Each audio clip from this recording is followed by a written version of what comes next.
You are sitting alone in your room. The door is closed, the curtains are drawn. You know with absolute logical certainty that you are the only living thing in the house. But then, the temperature seems to drop a single degree. The hairs on the back of your neck slowly stand up. A heavy, invisible weight settles on your shoulders. Your breathing stops for a fraction of a second. You don't want to turn around, because your primitive brain is screaming a single, terrifying command.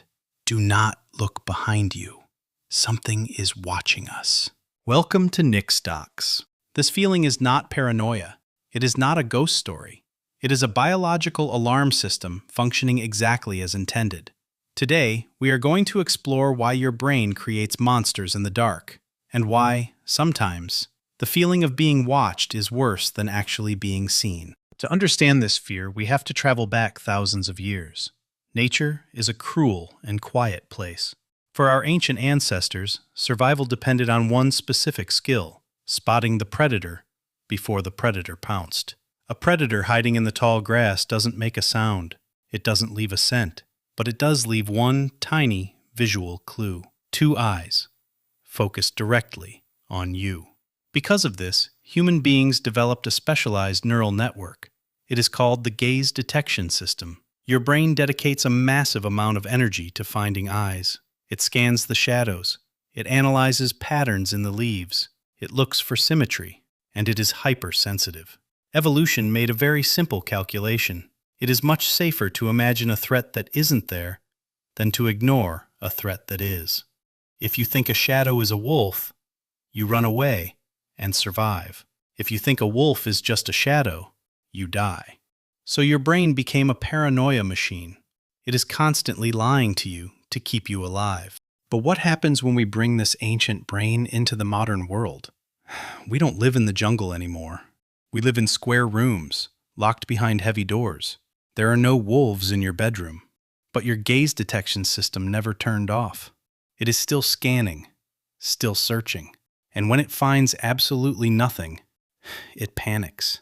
In the late 18th century, a philosopher named Jeremy Bentham designed a prison. He called it the Panopticon.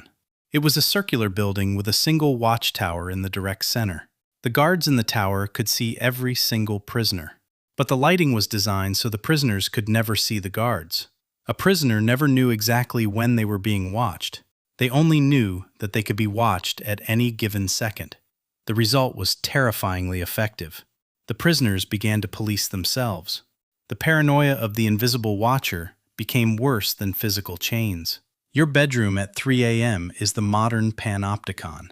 When the room is completely dark, your brain cannot verify if it is safe. The open closet door, the gap under the bed, the pitch-black hallway outside your room. These are the watchtowers. When you stare into the darkness for too long, the silence becomes loud. Your brain hates a vacuum. If it cannot find data, it will manufacture it. This is called pareidolia, the psychological phenomenon where the mind perceives a specific, often meaningful image in a random or ambiguous visual pattern. You see a face in the clouds. You see a figure in the pile of clothes on your chair. Your brain takes the visual static of the dark room and aggressively connects the dots. It forces you to see the predator, because if you can see it, you can prepare for it. But there is a darker layer to this. We are the most social creatures on the planet. We crave an audience. We crave judgment. When we are entirely alone, stripped of society, stripped of noise, we feel naked. The invisible watcher isn't always a predator. Sometimes, it is the manifestation of our own guilt, our own anxieties. We project our inner judge into the empty corners of the room. The feeling of being watched is simply your own consciousness, stepping outside of your body and staring back at you. We live in a world where we are truly never unobserved. Cameras on the streets, microphones in our pockets, algorithms tracking our heartbeat. We have built a digital panopticon that spans the globe. Our brains have adapted to a state of permanent visibility. So when you finally disconnect, when you put the phone face down, when you turn off the screen and sit in the quiet dark, the sudden absence of being watched feels like a physical shock.